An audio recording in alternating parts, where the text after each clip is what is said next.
자, 세 번째로 볼 것이 헌법소원입니다. 자, 관련 조문은 헌법재판소법에 있는데, 자, 보죠. 자, 공권력의 행사나 불행사로 인해서 헌법상 보장된 기본권을 침해받은 자만이 헌법소원을 제기할 수 있습니다. 그래서 헌법소원을 제기를 하려면 기본권을 침해받은 자이어야 하기 때문에 우리가 이것을 자기 관련성이라 합니다.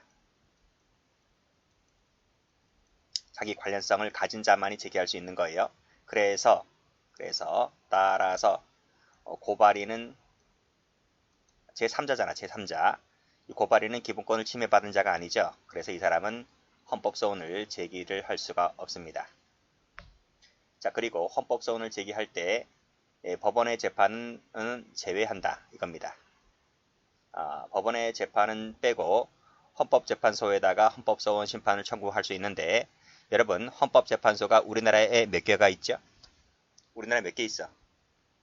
제가 전 시간에 고등법원은 우리나라에 6개가 있다 그랬습니다. 그래서 6개 있기 때문에 검찰 항고를 거쳐서 와라. 그쵸? 거쳐서 와라. 전치주의를 취하고 있다 했습니다. 그러면 헌법재판소는 몇 개 있겠습니까? 이거 한 개. 종로에 있죠. 종로에 헌법재판소가 있습니다. 그러면 기본권을 침해받았다고 해서 그 모든 사건을 다 헌법재판소에 갖고 오면 돼요? 안 돼요? 한 개밖에 없다 했잖아. 그쵸? 그러니까 법원의 재판은 빼는 거야.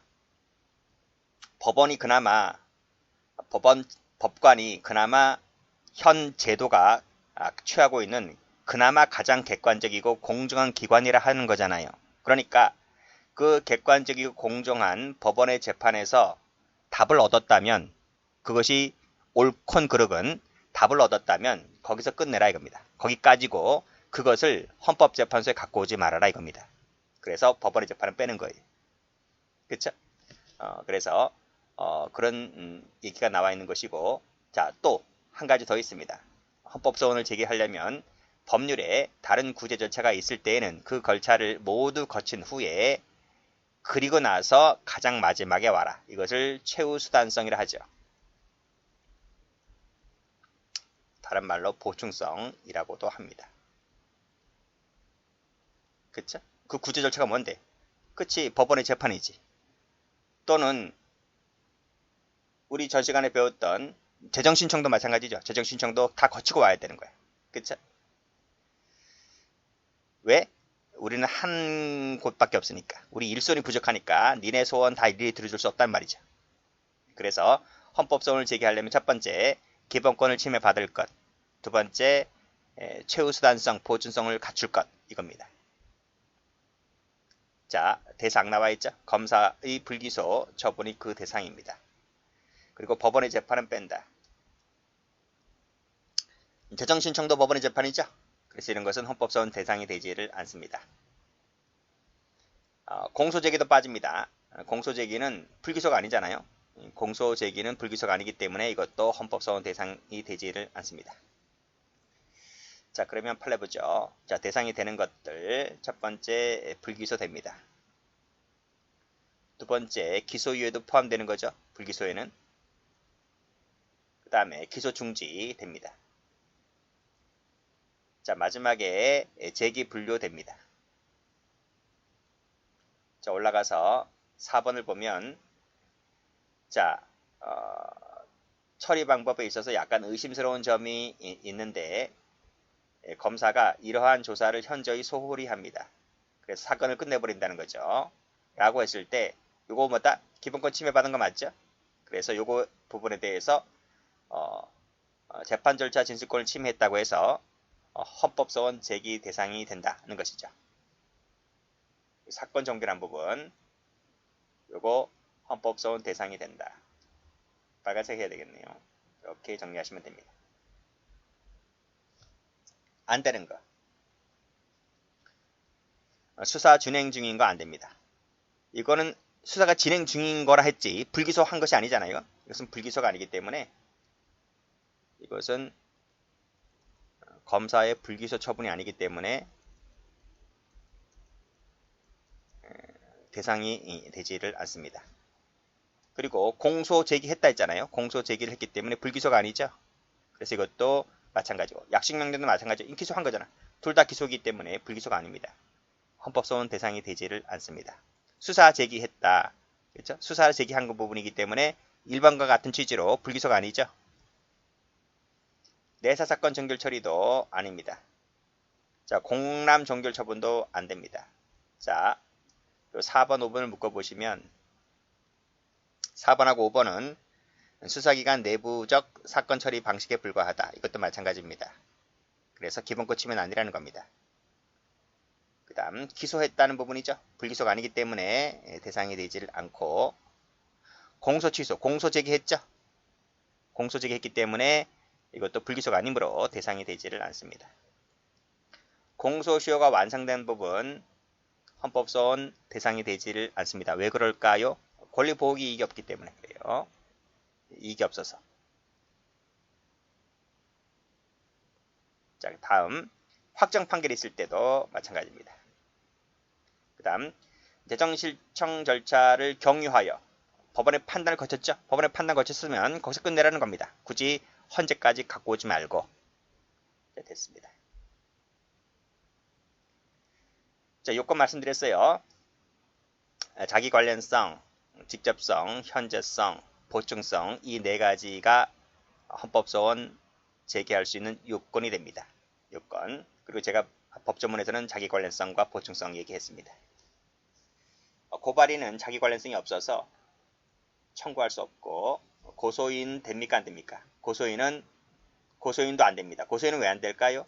고소인은 재정신청을 거쳐야 되기 때문에 따라서 재정신청은 법원의 재판의 일종이라 했잖아요. 그래서 이것도 고소인도 헌법소원 제기할 수 없습니다.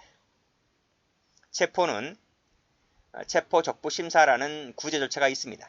그러면 있기 때문에 이걸 거치고 오라는 거예요. 이걸 거치지 않고 왔지? 거치지 않고 왔다면 보충성 원칙이 위배되기 때문에 부적법입니다. 부적법. 자, 청구인 적격을 갖춘 자를 볼까요? 범죄로 인한 피해자 됩니다. 근데 이 피해자가 누구냐면 고소를 한 바가 없는 피해자야. 그래서 이 사람은 이걸 합쳐버리면 고소하지 않은 피해자가 되는 거지. 기출된 적 있네요. 고소하지 않은 피해자인데 이 자는 고소를 하지 않았기 때문에 검찰항고 안 거쳤지? 검찰항고 안 거쳤으니까 재정신청 하지 않았다는 얘기지? 법원의 재판 안 받은 거야. 그러니까 이 사람은 헌법소원을 제기할 수 있는 거죠. 됐고, 그 다음에 기소유예 처분받은 사람, 요 피의자, 요 사람은 무슨 뜻이냐면 이 피의자는 죄가 없어요. 죄가 없는 사람이야. 죄가 없는 사람인데 이 사람이 기소유예를 받은 거야. 근데 기소유예라고 하는 것이 범죄 혐의가 있는 거잖아요. 억울한 거야. 이게 억울한 거야. 나는 죄가 없는데 왜 나는 죄가 없는데 왜 나한테 기소유예를 하냐고. 그렇잖아요. 그래서 이 친구가 억울하기 때문에 뭘 제기할 수 있다? 헌법소원 제기할 수 있는 거지. 그런 내용입니다. 자, 사망한 사람의 이게 되는 사람이잖아요. 그치? 되는 사람이네. 응? 기소유예 받은 피의자. 사망한 사람의 부모 됩니다. 고발이는 안 된다 했습니다. 고소를 취소한 사람은 고소를 제기한 사람인데, 그치? 그치? 이 사람은 고소 제기를 했기 때문에 헌법소원 제기가 안 됩니다. 자, 그런 내용 정리하시면 됩니다. 자, 됐고 넘겨보시면 효력 나와 있지? 헌법재판소에서 이는 결정이 나오면 모든 국가기관 지자체를 기속합니다.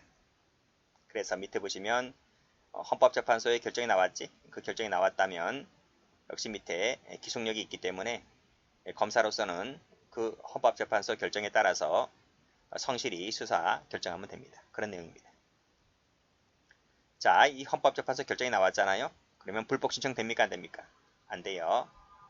불복이 안 된다. 그래서 즉시 항고 안 됩니다. 헌재 결정에 대해서는 즉시 항고 안 됩니다. 자, 불기소 처분에 대하여 헌법소원이 재판부의 심판에 회부됐잖아요. 회부가 되었다면 회부되었다 할지라도 공소시효는 진행이 됩니다. 진행됩니다. 정지가 되지 않는다. 됐죠? 그렇게 정리해 두시면 되겠습니다.